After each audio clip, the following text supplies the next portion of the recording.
শান্তিপূর্ণভাবেই আন্দোলন করছি, এখানে লাঠিপেটা হচ্ছে না।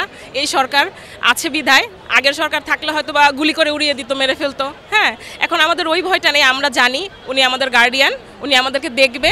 যদি খুব মনোযোগ দিয়েই পড়াশোনা করেন, আপনার টাকার চিন্তা করতে না হয়, আপনি কিন্তু আরও বেশি আপনি মনোযোগ দিয়ে বা আপনি ভালো করে জিনিসটা কমপ্লিট করতে পারবেন। এখন যদি ধরেন আমি পড়তে বসছি, আমার চিন্তা করতে হবে আমার এই মাসের 2 দিনের চালটা শেষ হয়ে গেছে বা ভাড়াটা কিভাবে দেব, হ্যাঁ, তখন আমাদের একটু সমস্যার সম্মুখীন হতে হয়।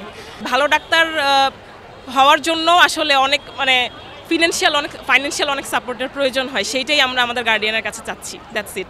এবং we respect doctor Yunus, we respect this government, interim government, and আমরা জানি যে উনি ভালো কিছুই করবেন। আমার এর বাইরে আর কিছু বলার নেই। আমরা খুবই আশাবাদী। আগের সরকারের ব্যাপারে আসলে এই ব্যাপারে আমার কথা বলার কিছু নেই, ওইটা আমরা সাপোর্ট করিনি কখনো। আমরা আন্দোলন করলে হয়তো বা ওই যে লাঠিপেটা করা হতো। হ্যাঁ, আমরা এখন শান্তিপূর্ণভাবেই আন্দোলন করছি, এখানে লাঠিপেটা হচ্ছে না।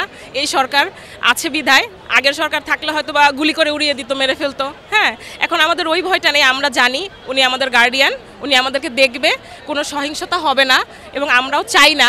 হ্যাঁ, সো এখানে ভালো কিছুই হবে আমরা জানি, এই জন্যই আমরা এসেছি আমাদের গার্ডিয়ানের কাছে।